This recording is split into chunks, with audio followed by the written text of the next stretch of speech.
جو ہے وہ انا کو سائیڈ میں رکھ دیتے تو یہ افضل ترین قوم ہی رہتے، لیکن ان لوگوں نے اپنے اوپر خود یہ والی تقلید کی، اپنے آپ کو نبی کے مخالف کر دیا، مطلب اللہ کے مخالف کر دیا۔ تو جیسے ہی نبی کے ساتھ ان کا معاہدہ ہوا، ان کی نیت میں ہی کھوٹ تھا، انہوں نے وقتاً فوقتاً ان تمام جو چارٹر آف مدینہ کے کلوزز تھے ان کو توڑنا شروع کر دیا۔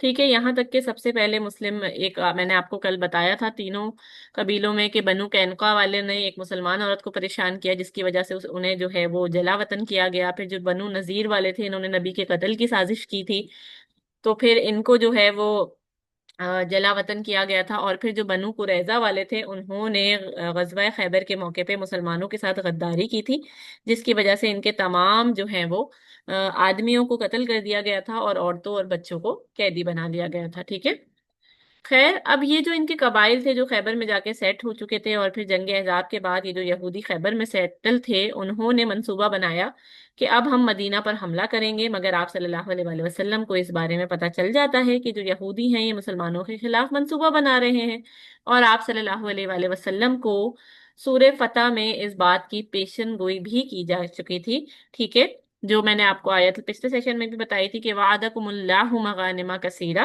تاخذونها فعجل لكم هذه، اللہ نے تم سے بہت سی غنیمتوں کا وعدہ کیا تھا جنہیں تم حاصل کرو گے، بس اس نے یہ فتح تمہیں جلدی عطا کر دی۔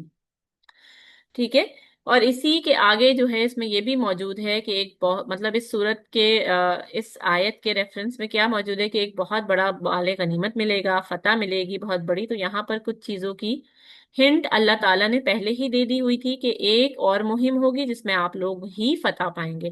آپ صلی اللہ علیہ وآلہ وسلم کو پتہ چل چکا ہے کہ یہودیوں کی ایکٹیویٹیز کیا چل رہی ہیں، اور پھر آپ صلی اللہ علیہ وآلہ وسلم نے صاف صاف اعلان کر دیا کہ صرف اور صرف وہ 1400 صحابہ جو صلح حدیبیہ والے تھے، وہ جو ہے وہ میرے ساتھ اس مہم پر یعنی خیبر کی فتح کے لیے چلیں گے۔ ٹھیک ہے، پھر کیا ہوا تھا، میں نے آپ کو بتایا تھا کہ جب یہودیوں کو پتہ چلا کہ مسلمان آ رہے ہیں، تو یہودیوں نے بنو غطفان والوں سے جو ہے وہ کوارڈینیٹ کیا، اور جو عبداللہ بن ابی والی ٹیم مدینہ میں تھی ان سے کوارڈینیٹ کیا کہ بھائی مسلمان ہم پہ حملہ کریں گے، ہمیں آپ کی ضرورت ہے۔ دونوں نے کہا ٹھیک ہے ہم مدد کریں گے۔ اینڈ ٹائم پہ دونوں مکر گئے، جب مسلمان بنو غطفان کے علاقے تک پہنچے تو وہ یہودیوں کو چھوڑ کے واپس اپنی عورتوں اور بچوں کو بچانے کے لیے پیچھے آ گئے۔ اور جب یہودیوں نے عبداللہ بن ابی والوں سے کہا مدینہ میں کہ ہماری مدد کرو، مسلمان ان قریب ہمارے پاس پہنچ چکے ہیں، تو انہوں نے کہا کہ بھائی ہم اتنی جلدی نہیں آ سکتے، اب آپ خود دیکھ لیں آپ کو کیا کرنا ہے، ہم نہیں آ پاتے۔ ٹھیک ہے، میں نے آپ کو یہ تمام چیزیں پچھلے سیشن میں بتائی تھی۔ پھر میں نے آپ کو بتایا تھا کہ خیبر کے جو قلعے ہیں وہ دو حصوں میں تقسیم ہوئے ہیں، 5 چھوٹے قلعے ہیں جن کے نام اسکرین پہ آپ کے سامنے ہیں، نائم، صوب، زبیر، ابی اور نزار، اور 3 بڑے قلعے ہیں جن میں قموس، وطی اور سلالم۔ ٹھیک ہے، اور یوں سمجھ لیں آپ کہ یہ اس طرح سے خیبر میں موجود تھے کہ اگر 5 قلعے چھوٹے والے فتح ہو گئے تو سمجھے آدھا خیبر فتح ہو گیا، یا 3 قلعے بڑے والے فتح ہو گئے تو سمجھے آدھا خیبر فتح ہو گیا، مطلب یہ اس طرح سے ڈیویژن تھی آدھے آدھے کی۔ ٹھیک ہے، آپ صلی اللہ علیہ وآلہ وسلم جب وہاں پر پہنچتے ہیں تو رات کا وقت ہو رہا تھا، اور خیبر والوں نے، یہودیوں نے اپنے آپ کو قلعوں میں نے آپ کو بتایا تھا محصور کر لیا تھا۔ اب ذرا ایک دفعہ سن لیں کہ کس طریقے سے ان لوگوں نے اپنی منصوبہ بندی کی تھی۔ ان کے جو فرنٹ لائن کے 5 قلعے تھے نا، ٹھیک ہے، ان کے یہودیوں کے دماغ میں یہ تھا کہ بس 4 تک ہی کہانی رہے گی، پہلا قلعہ، دوسرا قلعہ، تیسرا قلعہ، چوتھا قلعہ۔ جو پہلے 4 قلعے تھے ان کے مطابق، یہودیوں کے ذہن کے مطابق فوجی کاروائی وہیں تک ہو سکتی ہے۔ ان کا 5واں قلعہ نزار یہ بڑا محفوظ قلعہ تھا، اس لیے یہودیوں نے اپنے بیوی بچوں کو پہلے 4 قلعوں سے نکال لیا تھا، اور وہاں پر ان کی آرمی بیٹھ گئی تھی شروع کے 4 قلعوں میں۔ ٹھیک ہے، اور 5ویں قلعے نزار میں ان لوگوں نے اپنے بیوی بچوں کو بھی رکھ دیا تھا، کیونکہ ان کے مطابق یہاں تک تو مسلمان پہنچ ہی نہیں سکتے۔ تو یہ ان کا منصوبہ چل رہا ہے، ان کے دماغ میں رات کا وقت ہے۔ آپ صلی اللہ علیہ وآلہ وسلم نے فجر کا انتظار کیا، جو کہ آپ صلی اللہ علیہ وآلہ وسلم کی سنت ہے کہ جب کبھی بھی نبی پاک صلی اللہ علیہ وآلہ وسلم نے کسی بھی قبیلے کے اوپر حملہ کیا ہے، یعنی جب کسی کی بھی مخالفت کی وجہ سے مسلمانوں نے جوابی کاروائی کی ہے، تو ہمیشہ فجر کے بعد ہی کی ہے۔ تو آپ صلی اللہ علیہ وآلہ وسلم نے فجر کا انتظار کیا، سب نے فجر کی نماز ادا کی، اور مہم کا آغاز ہوتا ہے۔ سب سے پہلے قلعہ نائم سے، اب آپ کو بتا رہی ہوں گی کہ ہر قلعے میں دیکھیں کیا کیا اہم واقعات پیش آئے. ظاہر سی بات ہے، ایک تو ہوتی ہے بہت ہی پیچیدہ ڈیٹیل، اور ایک ہوتے ہیں کہ سب کو اتنا پتا ہو کہ ہر قلعے میں کیا ہوا تھا اور کیا چل رہا تھا. تو نائم جو ان کا قلعہ تھا، جو کہ فرنٹ لائن ڈیفenس ان کا پہلا قلعہ تھا، جب ہم لوگ وہاں پہنچتے ہیں تو وہاں پر جو واقعات ہوئے، جو مشہور واقعات ہیں جو آپ کو یاد ہونے چاہیے، اس میں سے آپ کو یاد رکھنے ہیں تین مبارزات. اور مبارزات بولتے ہیں سنگل کامبیٹ کو. یہ میں آپ کو شروع پہلی جنگ سے بتاتی ہوئی آ رہی ہوں، انشاءاللہ اب تو سب کو یہ نام یاد ہو گیا ہوگا. ٹھیک ہے. سب سے پہلے ان کا جو سردار تھا مرحب، وہ نکلتا ہے باہر اور اس نے کچھ شعر و شاعری کی، جس کا مفہوم یہ تھا کہ میں مرحب، جس کو پورا خیبر جانتا ہے، وغیرہ وغیرہ. اور اس کے مقابلے میں آئے حضرت عامر رضی اللہ تعالی عنہ. ٹھیک ہے. جن کو مرحب سے جو ہے وہ شکست ہو گئی تھی اور ان کو ایک خطرناک زخم لگا تھا. ٹھیک ہے. مرحب کی وجہ سے، جس کی وجہ سے حضرت عامر کا بعد میں انتقال بھی ہو گیا تھا. اس کے بعد آتے ہیں حضرت علی رضی اللہ تعالی عنہ. ٹھیک ہے. اس سنگل کامبیٹ کا وہ حصہ بنے اور انہوں نے مرحب کو، جس کے بارے میں یہ مشہور تھا، یہ جو یہودیوں کا سردار تھا نا مرحب، اس کے بارے میں یہ مشہور تھا کہ ہی از اکول ٹو 1000 مین. لوگ اس کو کہا کرتے تھے کہ مرحب تو 1000 آدمیوں کے برابر ہے. اس کے بارے میں اس طرح کی باتیں مشہور تھیں. تو حضرت علی رضی اللہ تعالیٰ عنہ نے اس کو سنگل کامبیٹ میں ہرا دیا، اور مسلمانوں نے مرحب کو جب چت کر دیا تو پھر اس کا بھائی یاسر جو ہے وہ میدان میں آیا. ٹھیک ہے. اور یاسر کا مقابلہ کیا حضرت زبیر رضی اللہ تعالی عنہ نے. اس طرح ہم لوگوں نے پہلا قلعہ، جس کا نام تھا نائم، اس کو فتح کر لیا. ٹھیک ہے. اب دوسرے قلعے کی طرف بڑھتے ہیں جس کا نام تھا صواب.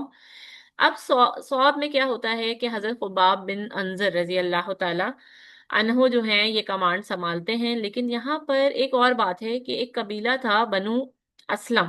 ٹھیک ہے. 2-3 دن گزر گئے تھے اور ان لوگوں کو کھانا نہیں ملا تھا. یہ مسلمانوں کا قبیلہ تھا. ٹھیک ہے. ان کو کھانا وغیرہ نہیں ملا تھا اور یہ مسلمانوں کا قبیلہ تھا، اور 2 دن کی لڑائی کی وجہ سے کھانا پراپر سے وہ بھی نہیں ملا تھا ڈیورنگ بیٹل. تو ان لوگوں نے آ کر نبی پاک صلی اللہ علیہ وآلہ وسلم سے شکایت کی کہ یا رسول اللہ، ہم لوگوں کو کھانا ہی نصیب نہیں ہو رہا، ہم لوگ تھکن سے چور ہو گئے ہیں. تو نبی پاک صلی اللہ علیہ وآلہ وسلم دعا کرتے ہیں کہ یہ والا قلعہ فتح تو ہو گیا. مطلب یہ جو ہم دوسرا قلعہ صواب کی بات کر رہے ہیں، یہ قلعہ فتح تو ہو گیا، لیکن جیسے ہی قلعہ فتح ہوا، اس کے فتح ہوتے ہی یہ جو بنو اسلم والے لوگ تھے، انہوں نے کیا کیا کہ ان لوگوں نے ہانڈیاں چڑھا دی قلعے میں، اور جو گدھے یہ لوگ اپنے ساتھ لے کر آئے تھے سب کو ذبح کر دیا اور سب کا گوشت بننا پکنا شروع ہو گیا. اس وقت تک، یعنی اس والی سیرت میں اس والے مقام تک گدھے کی گوشت کی حرمت نہیں آئی تھی. لیکن جب آپ صلی اللہ علیہ وآلہ وسلم کو اطلاع ملی کہ بنو اسلم والوں نے گدھوں کو ذبح کر کے ہانڈیاں چڑھا دی ہیں، تو پھر آپ صلی اللہ علیہ وآلہ وسلم نے اس وقت کہہ دیا خیبر والے دن کہ آج سے گدھے کا گوشت یہ حرام ہے. تو یہ والی حرمت جو ہے وہ اس خیبر کے موقع پر آئی تھی. تو 2 قلعے جو ہے وہ فتح ہو گئے، پہلا قلعہ نائم اور دوسرا قلعہ صوب. تیسرا قلعہ ہمارے پاس آتا ہے زبیر، اور اس کو فتح کرنے والے تھے حضرت ابو دجانہ رضی اللہ تعالیٰ عنہ. اگر آپ کو یاد نہیں ہے کہ ابو دجانہ کون تھے، اور جس جس کو یاد ہے وہ ذرا مجھے کمنٹس میں بتائے کہ ابو دجانہ کون تھے. کس کس کو یاد آ گیا میری بات اور ان کا نام سن کے کہ وہ کون تھے؟ میں آپ کو بتا دوں کہ حضرت ابو دجانہ رضی اللہ تعالیٰ عنہ نے غزوہ احد کے دن، اگر آپ کو یاد ہے، تو جنہوں نے لال پٹا باندھا تھا نا، اپنے سر پر لال پٹا باندھا تھا، جن کو امامت الموت کہا جاتا تھا، تو جنہوں نے ریڈ ٹربن باندھا تھا انہوں نے، ٹھیک ہے، اس تیسرے قلعے کو جو ہے وہ انہوں نے فتح کیا. ٹھیک ہے. اس تیسرے قلعے کو جو ہے وہ انہوں نے فتح کیا تھا. اور جیسا کہ میں نے آپ کو بتایا تھا کہ خیبر والوں نے اپنے آپ کو 4 قلعوں میں جو ہے وہ محصور کیا تھا اپنی آرمی کو، اور 5ویں میں انہوں نے جو ہے وہ اپنے جو ہے وہ بیوی بچوں کو رکھا تھا. تو ان کا خیال تھا کہ بس 4 تک فوجی کاروائی ہوگی اور مسلمان جو ہیں وہ ڈھیر ہو جائیں گے. ٹھیک ہے. اور 5ویں میں انہوں نے اپنی فیملی وغیرہ کو رکھ دیا تھا کہ یہاں تک تو مسلمان پہنچ ہی نہیں پائیں گے. اب آپ دیکھیں نائم، صاب، زبیر، یہ سب جو ہے وہ فتح ہو چکے ہیں۔ چوتھا قلعہ ابھی جب اس کو ہم لوگ فتح کرنے کے لیے گئے تو ان لوگوں نے جو اپنا محاصرہ کر رکھا تھا، جب اس کو جس قلعے میں انہوں نے اپنے آپ کو محصور کر رکھا تھا، وہ اس انداز میں کیا ہوا تھا کہ مسلمانوں کو وہاں پر بہت مشکل پیش آ رہی تھی۔ چوتھے قلعے میں مسلمانوں کو مشکل پیش آئی، ایک دن دو دن گزرا، معاملہ سمجھ میں ہی نہیں آ رہا تھا، کہ یہاں تک کہ ایک صحابہ نے ان کا ایک ویک پوائنٹ ڈھونڈ لیا۔ انہوں نے آ کے کہا کہ یا رسول اللہ، میں دیکھتا ہوں کہ رات کے وقت یہ لوگ باہر نکلتے ہیں، ایک چشمے کے پاس جاتے ہیں اور وہاں سے پانی بھی پیتے ہیں اور پانی اکٹھا کرتے ہیں اور قلعے کے اندر لے کر جاتے ہیں۔ اگر ہم نے اس پانی پر قبضہ کر لیا اور یہ والا پانی ہمارے قبضے میں آ گیا، تو پھر ان لوگوں کے پاس کوئی چارہ نہیں بچے گا کہ ہم اس کے لیے اس قلعے کو پھر آرام سے فتح کر لیں گے۔ تو پھر آپ صلی اللہ علیہ وآلہ وسلم نے اگلی رات کو کیا کیا کہ اس چشمے کا سارا پانی بند کر دیا، اور جب ان کے لوگ پانی لینے کے لیے آئے تو پانی تو تھا ہی نہیں۔ ایک دن گزرا، دو دن گزرے، تین دن گزرے، چوتھے دن ان کے پاس کوئی اور چارہ نہیں تھا کہ وہ لڑتے یا پھر ہتھیار ڈال دیتے، تو پھر یہ لوگ بھی بھاگ گئے قلعے کو چھوڑ کر، اور انہوں نے ہتھیار ڈال دیے۔ اس طرح ان کے چار فرنٹ لائن ڈیفensive جو ان کے کیسل تھے مسلمانوں نے فتح کر لیے۔ اب یہاں سے انٹرسٹنگ پارٹ شروع ہوتا ہے۔ جیسا کہ میں نے آپ کو بتایا تھا کہ ان کا خیال یہ تھا کہ یہودیوں کہ لڑائی اگر ہوئی تو بس ان 4 قلعوں تک ہوگی۔ ان کے وہم و گمان میں بھی نہیں تھا کہ مسلمان ان 4 قلعوں کو فتح کر کے آگے تک بھی پہنچ جائیں گے، لیکن ان کے دماغ کی جو ایکسپیکٹیشن تھی یہ غلط ثابت ہو گئی، اور اب مسلمان 5ویں قلعے تک بھی پہنچ چکے ہیں۔ لیکن یہ جو 5واں قلعہ تھا نا، یہ نظار ان کا مضبوط ترین قلعہ تھا، کیونکہ ظاہر سی بات ہے یہاں پر ان کی فیملیز بھی ہیں، ان کے پاس کھانے پینے کا بھی بے حد سامان موجود تھا، کہ باقاعدہ یہودیوں نے یہ اعلان کیا کہ محمد صلی اللہ علیہ وآلہ وسلم، اگر تم 1 مہینے کا بھی محاصرہ کر لو تب بھی ہمیں فرق نہیں پڑتا، ہمارے پاس اندر اتنا کھانا پینا موجود ہے کہ ہم لوگ آرام سے رہ لیں گے۔ تو پھر آپ صلی اللہ علیہ وآلہ وسلم نے کچھ دنوں بعد یہ منصوبہ بنایا، کیونکہ دیکھیں ظاہر سی بات ہے، آپ صلی اللہ علیہ وآلہ وسلم جو ہیں، he is one of the best commander, جو کہ ہم شروع سے دیکھتے آ رہے ہیں، پڑھتے آ رہے ہیں، ٹھیک ہے۔ اور یہ والی بات میں صرف بول نہیں رہی، میں نے آپ کو یہ محسوس کروائی تھی جب ہم لوگ غزوہ بدر، احد اور خندق کر رہے تھے، کہ آپ صلی اللہ علیہ وآلہ وسلم ہر مقابلے کو، ہر چیلنج کو بہت ہی اسباب کے ذریعے، عقل کے ذریعے، دعا کے ذریعے، توکل کے ذریعے حل کیا کرتے تھے۔ تو پھر نبی پاک صلی اللہ علیہ وآلہ وسلم سمجھ چکے تھے کہ یہ لوگ اتنے کانفیڈنٹ ہیں کہ یہ مجھے منہ پر آ کر بول رہے ہیں کہ 1 مہینے کا بھی ہمارے پاس کھانا پینا موجود ہے، آپ کو جو کرنا ہے کریں، آپ کر لیں، ہمیں کوئی مسئلہ نہیں ہے۔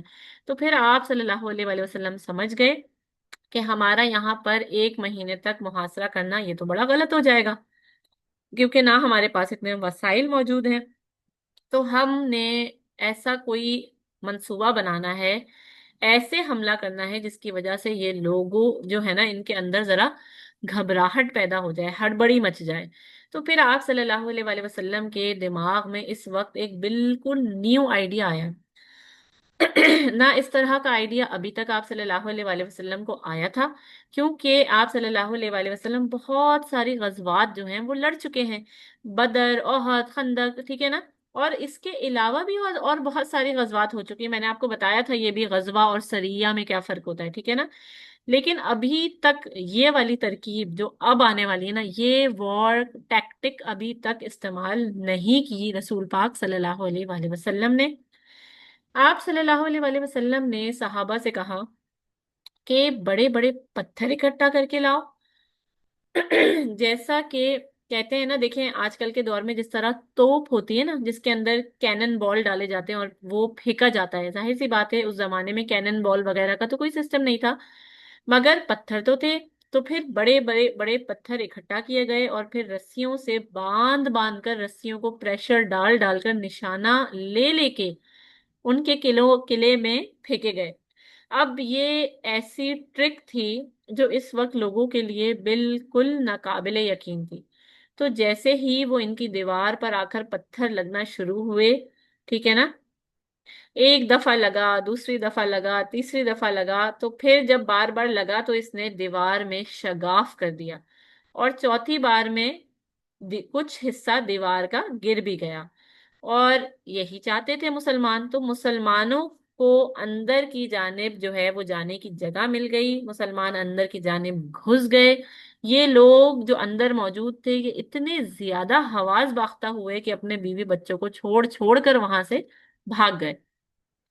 اور اس طریقے سے ہم نے ان کے 5 مائنر ڈیفینسو قلعوں کو فتح کر لیا، جن میں نائم، صوب، ٹھیک ہے، ابی، زبیر اور پانچواں نزار۔ جب یہ 5 قلعے فتح ہو گئے تو ظاہر سی بات ہے، میں نے آپ کو بتایا تھا کہ جنگ کے اندر جو وننگ سین ہوتا ہے نا، وہ ہمیشہ دماغ سے ہوتا ہے، صرف جنگ میں جنگی میدان میں نہیں ہوتا، بلکہ دنیا کے اندر ہر کام کا اصول ہے۔ دیکھیں، آپ جس مقصد کو حاصل کرنا چاہتے ہیں، جب تک اس کو حاصل کرنے کے لیے آپ دماغ سے جیتے ہوئے ہیں نا، آپ موٹیویٹڈ ہیں، آپ کانفیڈنٹ ہیں، تو پھر آپ اس کو حاصل کر لیتے ہیں۔ اگر دماغی طور پر آپ ڈیڈیکیٹڈ ہیں، کنسسٹنٹ ہیں، آپ کا مورال ہائی ہے، تو پھر تب تک تو آپ کسی بھی چیز کو آرام سے حاصل کر سکتے ہیں۔ لیکن جب انسان دماغ سے ہارتا ہے تو پھر چاہے آپ کے پاس ایکسٹرا آرڈینری جو ہے وہ اسباب موجود ہوں، آپ ہار جاتے ہیں، ٹھیک ہے نا؟ تو یہ والی بات صرف بیٹل فیلڈ میں لاگو نہیں ہوتی، بلکہ دنیاوی کام یا دینی کام ہر جگہ پہ، ہر جگہ پر یہ والا رول چلتا ہے۔ دیکھیں، کبھی کبھی ایسا ہوتا ہے نا کہ ہمارے بچے ہم سے کہتے ہیں کہ فجر میں نہیں اٹھا جاتا، نماز میں دل نہیں لگتا، نماز کیسے پڑھیں، شیطان بہکا دیتا ہے، اس طرح کے کچھ سوالات ہمیں سننے کو ملتے ہیں نا، سب کے پاس موجود ہوتے ہیں ایسی کچھ نہ کچھ باتیں، سب سے اس طرح کے کوئی نہ کوئی سوال پوچھے جاتے ہیں۔ تو اس کا ایک ہی آسان سا حل ہے کہ آپ اپنا دماغ اسٹرانگ کریں، آپ کا مائنڈ گیم اسٹرانگ ہونا چاہیے۔ چھوٹی سی مثال دے کر آپ کو سمجھاتی ہوں تاکہ یہ والی بات آپ کو اچھے سے سمجھ میں آ جائے، ٹھیک ہے؟ دیکھیں، تاکہ آپ کو یہ اندازہ ہو کہ مائنڈ گیم کیا ہوتا ہے، اور یہاں پر سننے والے بچے بھی ہیں، بڑے بھی ہیں، یہاں پر بہت ساری گھریلو خواتین بھی ہیں، تو اس طرح کی مثال میں انشاءاللہ رکھتی ہوں جو کہ سارے لوگوں کو ہی سمجھ میں آ جائے، تاکہ سب کو ہماری بات اچھے سے سمجھ میں آئے۔ دیکھیے، مثال کے طور پر بچے کا کوئی بچے اگر پیپرز دے رہے ہیں آج کل، اور اگر بورڈ کا پیپر ہو آپ کا، ٹھیک ہے، جو ہائی لیول پیپر ہوتا ہے نا، جس کے لیے آپ نے بڑی محنت کی ہو، بہت پیسے بھرے ہوں، اگر وہ رات کو 4 بجے پیپر ہونے والا ہو، تو کیا آپ کو آپ وہ پیپر مس کر دیں گے یا اس کو دینے جائیں گے؟ ظاہر سی بات ہے، آپ دینے جائیں گے۔ 3 بجے آنکھ 4 بجے کیا، آپ کی 3 بجے آنکھ کھلے گی اس پیپر کو دینے کے لیے، ٹھیک ہے نا؟ ہمیں 4 بجے پیپر دینے جانا ہے، آپ کی 3 بجے ہی آنکھ کھل جائے گی۔ اور کیا 9 بجے رات میں ہی آپ سو جائیں گے کہ مجھے صبح 3 بجے اٹھنا ہے، 4 بجے پیپر دینے جانا ہے، یا نہیں سوئیں گے؟ اور آپ پوری تیاری کریں گے اس کی، بتائیں کریں گے یا نہیں کریں گے؟ رات کو 9 بجے سو بھی جائیں گے، جلدی کھانا بھی کھا لیں گے، خود بخود اس پیپر کے مطابق تمام چیزیں شیڈیول ہو جائیں گی۔ امی بھی فکر مند ہوں گی، ابو بھی فکر مند ہوں گے، ٹھیک ہے نا؟ آپ سے گھنٹہ پہلے امی ابو اٹھ کر بیٹھے ہوئے ہوں گے، ایسا ہی ہوگا نا یا نہیں ہوگا؟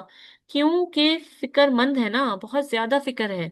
ایسے ہی فرض کریں رات کو کسی جاب کے لیے کسی نے اپلائی کیا، ٹھیک ہے، رات کے ٹائم کی کسی جاب کے لیے اپلائی کیا، جس کے لیے کوئی شخص کب سے اپلائی کر رہا تھا، اور اچانک سے وہ جاب لگ گئی، اور بہت زبردست جاب ہے، لیکن باس نے کہا کہ بھائی انٹرویو جو ہے وہ رات کو 4:30 بجے آن لائن انٹرویو ہوگا، کیونکہ آپ کی جاب امریکن بیس ہے، تو رات میں 4:30 بجے آپ کا انٹرویو ہوگا آن لائن۔ آپ مجھے بتائیں کہ کیا کسی الارم کی ضرورت پڑے گی 4 بجے اٹھنے کے لیے؟ بالکل بھی نہیں پڑے گی۔ فکر سے خود بخود آپ اٹھیں گے، سارا کچھ پہلے سے اس کے حساب سے ترتیب بن جائے گی، پورا گھر آپ کو اٹھانے کے لیے ریڈی ہوگا، رات کو جلدی کھانا لگ جائے گا، سب کے سب چوکنے ہوں گے، کیونکہ بھائی بڑی زبردست جاب ملنے والی ہے نا، اس لیے۔ تو بچے کا کوئی پیپر ہو یا ایسا کوئی جاب کا انٹرویو کا سین ہو، تو ہم سارا کچھ اس کے مطابق شیڈیول کر لیتے ہیں۔ اس کا مطلب کیا ہوا کہ جب دماغ کو پتا ہوتا ہے نا کہ مجھے یہ والا کام کرنا ہے، تو بتائیں آپ مجھے، وہ کام ہم کرتے ہیں کہ نہیں کرتے ہیں؟ اور کہتے ہیں، دیکھیں، کہ جب اللہ تعالیٰ ہمیں بلاتا ہے نا، جب ہمارے کانوں میں یہ آواز چلی جائے، حیا علی الصلاح، حیا علی الفلاح، الصلاۃ خیر من النوم، کہ نماز نیند سے بہتر ہے، اور پھر بندہ اگر سامنے سے یہ بولے نا کہ میں اٹھ نہیں سکتا، مجھے موٹیویٹ کریں، میں کیسے اٹھوں، شیطان بہکا رہا ہے، مجھے موٹیویشن چاہیے، تو پھر دیکھیں، آپ یہ والے بہانے بنانا جو ہے آپ کا نہیں بنتا، اور ہمیں چاہیے کہ ہم ایسے بہانوں کو چھوڑ دیں، آپ کو 4 بجے کی جاب کے انٹرویو کے لیے، جس میں آپ کو لاکھوں روپے ملنے والے تھے، اس کے اٹھنے کے لیے تو ہمیں کوئی موٹیویشن نہیں چاہیے تھی.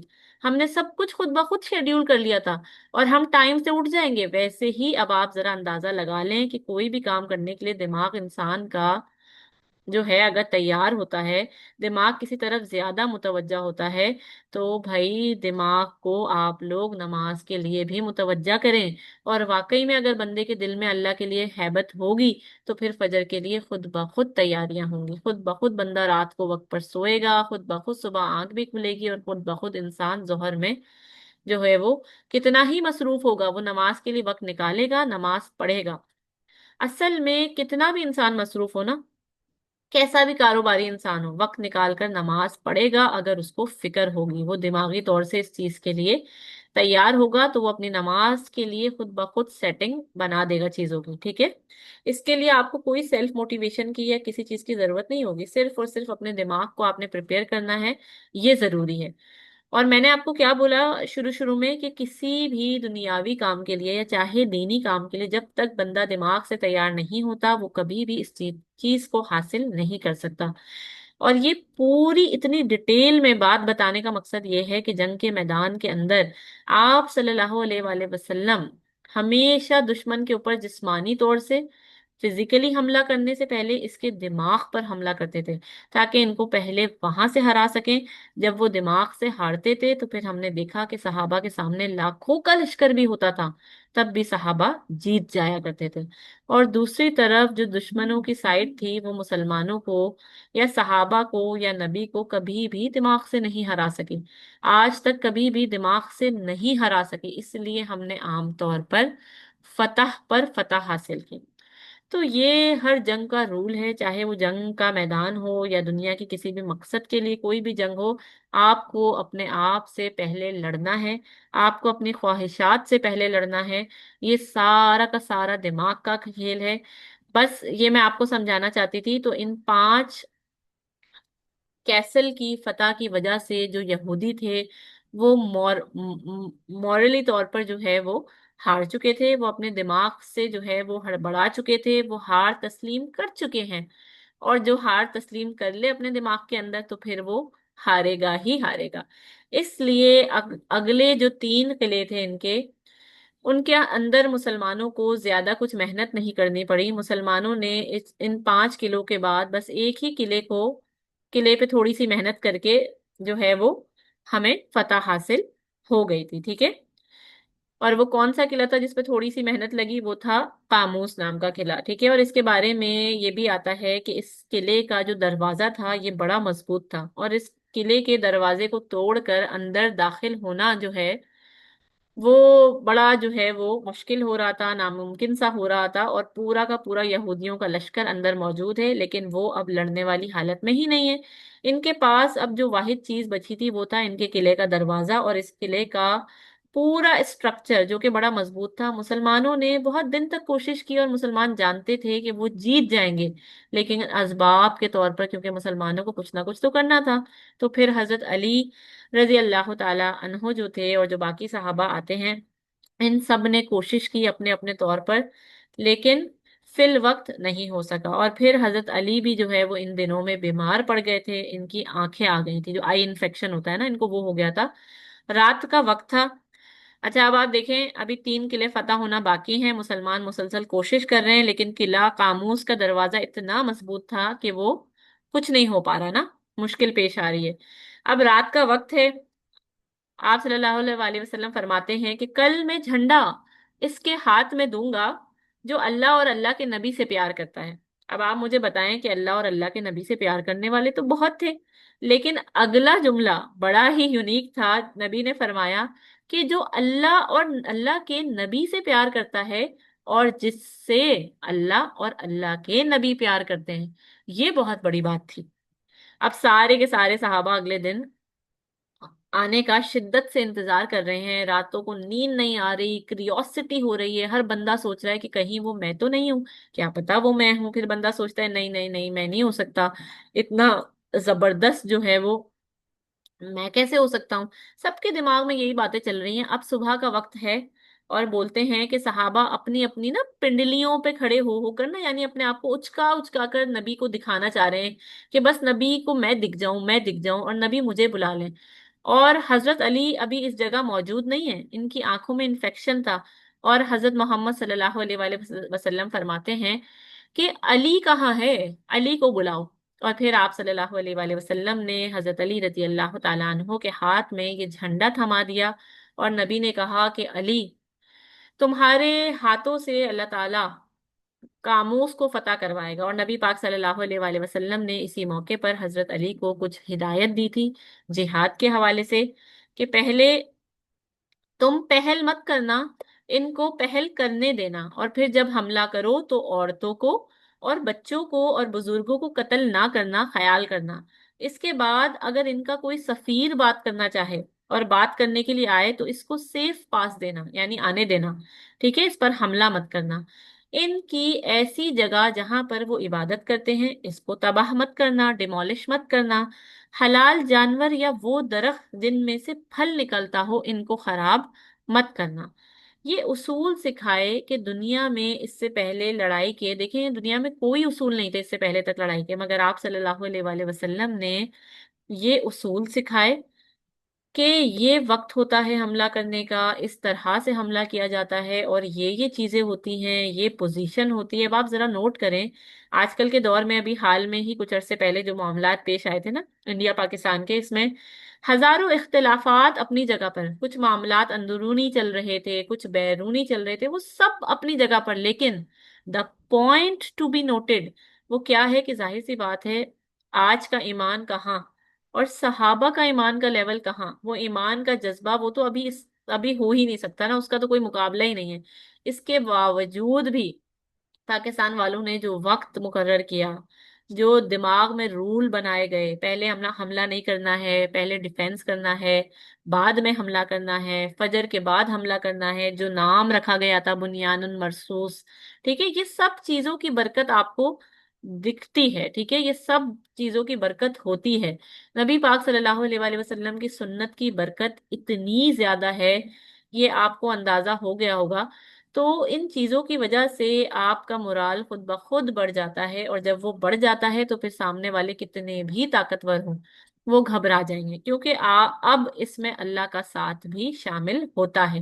ظاہر سی بات ہے جب اللہ تعالیٰ کے لاڈلے نبی صلی اللہ علیہ وآلہ وسلم، اگر آپ ان کی باتوں پر عمل کر کے کوئی قدم اٹھائیں گے تو پھر اب آپ کی نیت بھلے صحابہ والی نہیں ہو سکتی، وہ جذبہ نہیں ہو سکتا، نیت کچھ بھی ہو، جیسی بھی تھی نیت میں، کتنا ایمان تھا کتنا نہیں تھا یہ تو کوئی جج ہی نہیں کر سکتا نا، لیکن کیونکہ آپ نے نبی کی نقل کرنے کی کوشش کی تو اللہ تعالیٰ اس نقل میں بھی برکت ڈالتے ہیں۔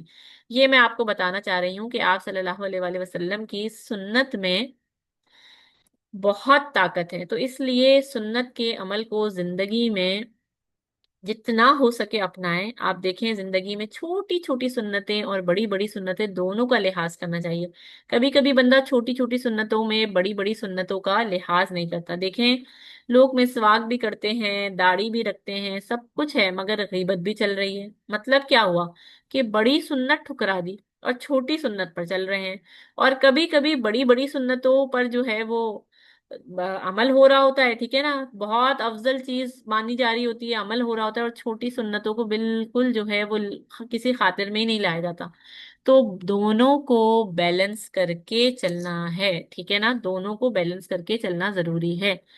جیسا کہ آپ صلی اللہ علیہ وآلہ وسلم دیکھیں بھائی سیدھے ہاتھ سے پانی پیتے تھے، دیکھا جائے تو چھوٹی سی سنت ہے، اگر آپ الٹے ہاتھ سے بھی پانی پی لیں گے، کھڑے ہو کر پانی پی لیں گے تو پانی تو آپ تب بھی پی لیں گے، ایسا نہیں ہے کہ پانی نہیں پیئیں گے، پانی تو تب بھی آپ کے پیٹ میں جائے گا، ٹھیک ہے نا۔ آپ کے برابر میں کوئی شخص کھڑا ہے، وہ پانی پی رہا ہے، آپ بھی پانی پی رہے ہیں، اس نے کھڑے ہو کر الٹے ہاتھ سے پانی پیا تو اس نے بھی پی لیا، آپ نے بھی پی لیا، لیکن جو پانی پینے کی جو برکتیں تھیں، اس کا جو ثواب تھا، اس کے جو بھی فوائد تھے، وہ سب کچھ اس نے جو آپ کے برابر میں کھڑے ہو کے الٹے ہاتھ سے پانی گٹ گٹ کر کے پی گیا اس نے ضائع کر دیا۔ آپ ذرا سوچیں صرف ایک پانی پینے میں آپ کتنی نیکی کما سکتے ہیں اگر سنت پر عمل کر لیں۔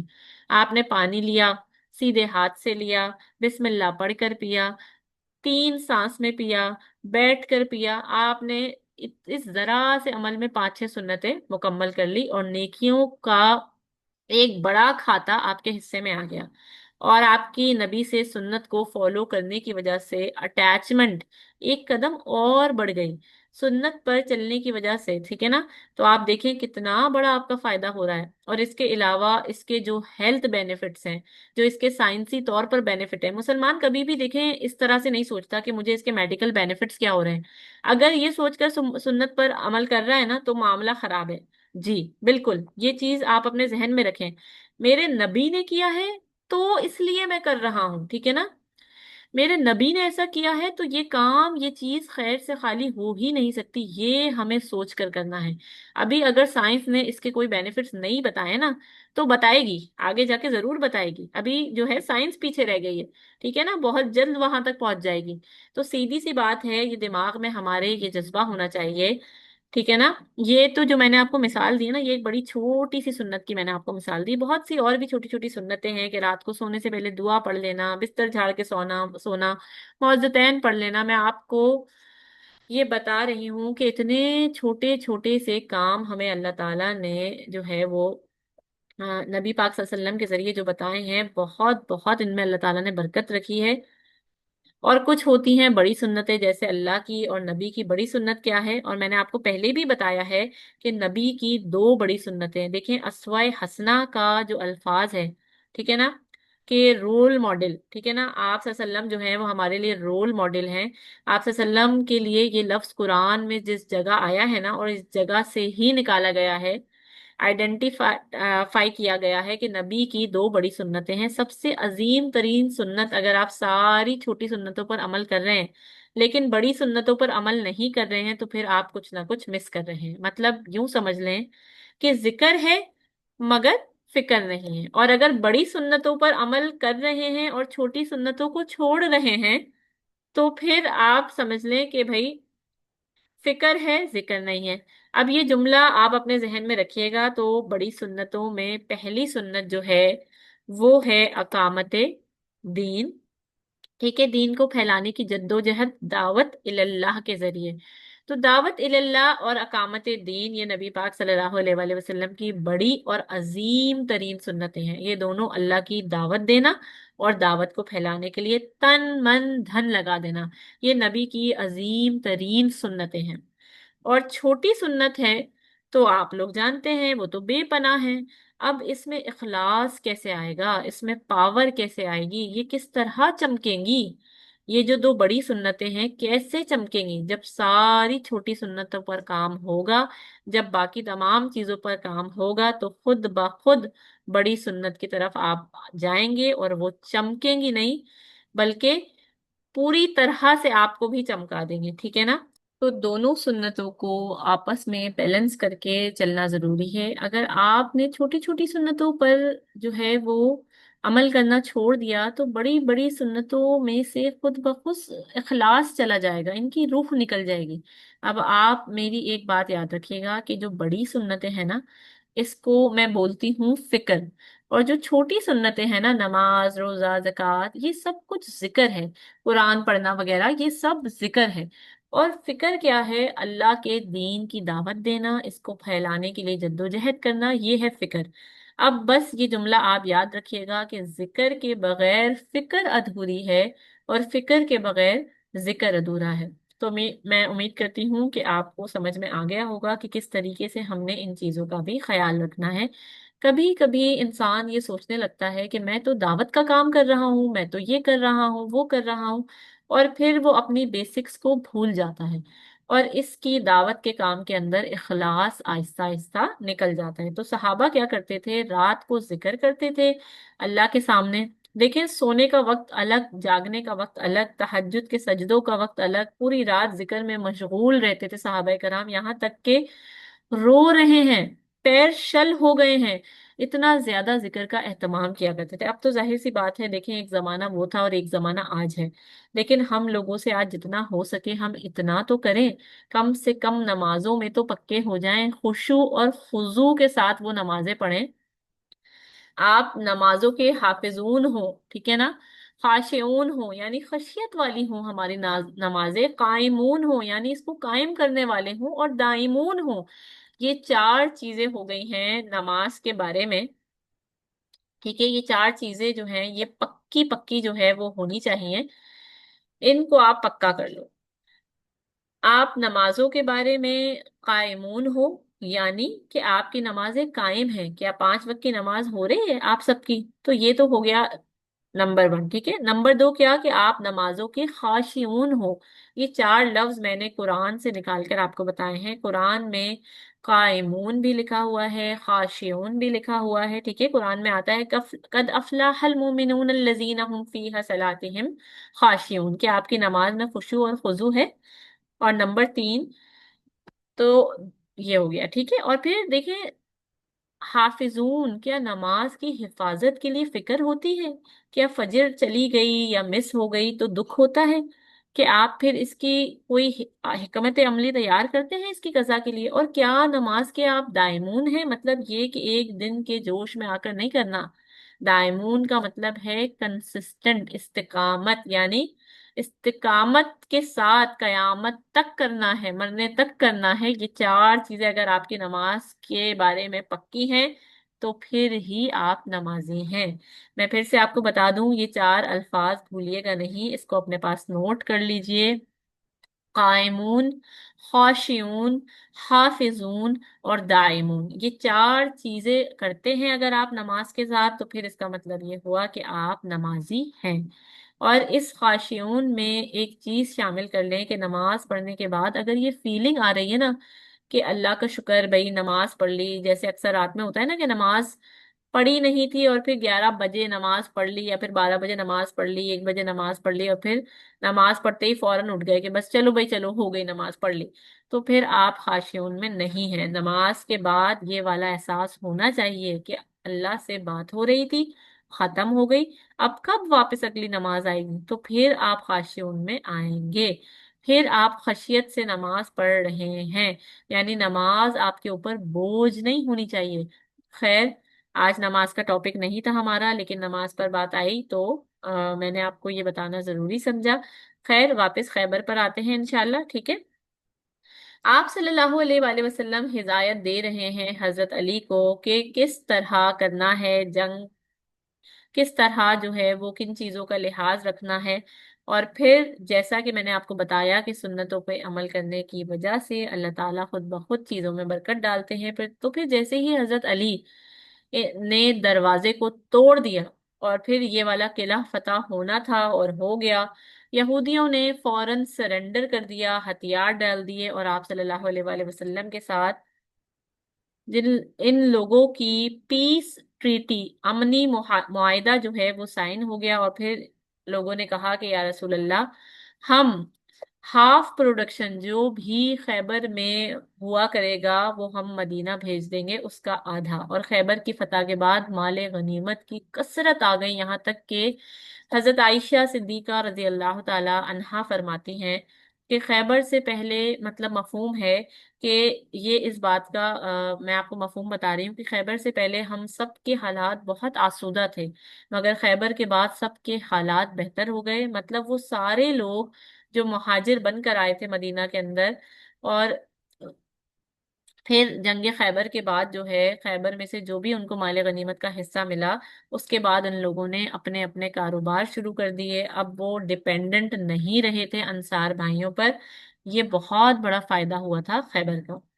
دوسرا، آپ صلی اللہ علیہ وآلہ وسلم نے پھر یہاں پر ظاہر سی بات ہے کہ آپ صلی اللہ علیہ وسلم کی جو شادیاں ہوا کرتی تھی، جہاں جہاں سیرت میں آپ صلی اللہ علیہ وسلم کی شادی ہوئی ہے وہ اللہ تعالیٰ کے حکم کی وجہ سے ہوئی ہے، اور اس کے پیچھے بہت زیادہ حکمتیں تھیں، مصلحتیں تھیں۔ انشاءاللہ اس ٹاپک پر بھی کبھی بات کریں گے۔ خیر، پھر آپ صلی اللہ علیہ وآلہ وسلم نے خیبر میں شادی کی حضرت صفیہ بنت ہوئی سے، ٹھیک ہے، جو کہ یہودیوں کے سردار کی بیٹی تھی اور ان کا نام تھا صفیہ۔